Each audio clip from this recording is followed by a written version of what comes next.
Welcome back. All right, before we bring in our friend Mike Eppel, just before break, we ran a Snoop Dogg clip, and we apologize to our viewers. Some words that were not appropriate to air. So we apologize to our viewers for that one. And sometimes those slip by us, and they should not. So we apologize for that one. Let's bring in Mike Eppel. He uses no bad words. He is very clean. No. Yes, yes. He has his tie done up. No swear words on your behalf. No, it's casual Friday. Oh, shoot. You've got one button down, Mike. You're going crazy. Oh, my gosh.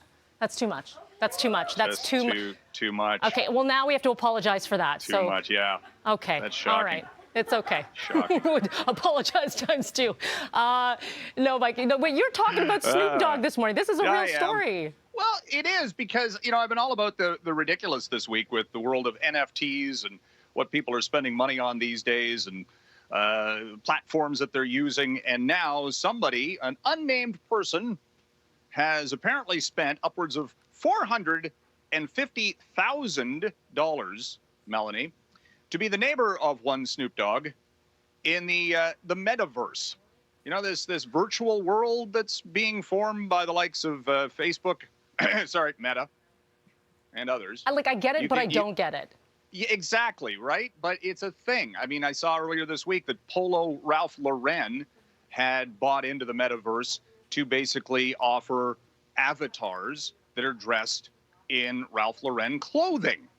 So there's massive money in this. Snoop Dogg's, this guy's an entrepreneur in as much as he's got all sorts of businesses going on, not just, his original rap sensation, but at the same time, he works with Martha Stewart on things, but he's got the Snoopverse.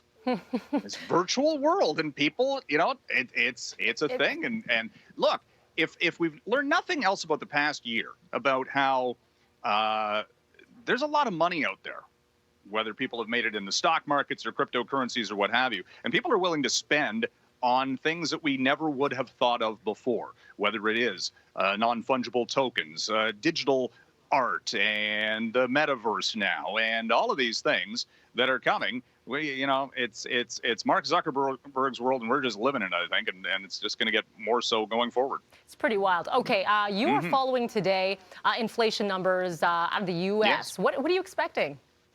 40-year high for the U.S. cost of living, 6.7%, and that's even higher than what it is here in Canada. And we've been talking about the impact that that's having on consumers. Yesterday we had the food price forecast for 2022, expected to see grocery bills next year skyrocket. So all of the talk that inflation was the buzzword a few months ago from central bankers was it's transitory. It's going to calm down. Hasn't yet, and it's not going to do so until we go to inflation is based on a 12-month comparison, where prices were a year ago compared to where they are today. And of course, this year, everything's gone up in price, and the U.S. has experienced even more so in some categories, whether it's housing or cars or clothing or food or what have you. And next year, the central banks are going to tighten monetary policy because their mandate is to keep inflation in check, and that has not been the case. So we're going to see big changes in 2022. Mike, we've got about 30 seconds to go. Do you think you can talk Costco and Lululemon in one breath? I can do both. Okay. I can do both. First off, the pandemic trends for both of these companies have not changed. No. We thought that people would be maybe going back to, people are wearing athleisure clothing because it's classy, it's nice looking, it's comfortable, it's expensive. Lululemon sales are up, and their numbers look really good. Of course, they've got the Olympic team clothing wear. That's going to be interesting to see how that sells because it's pricey. And Costco, people are going to be buying in bulk, I figure, even more because you get a lower price when you buy large quantities of any one thing. And with inflation doing what it's doing, Melanie, do not expect Costco sales to slow down. They're up in the latest quarter. Stock's doing well. There you have it, Mike. Have a wonderful weekend. Thank you. You too. Okay, take care.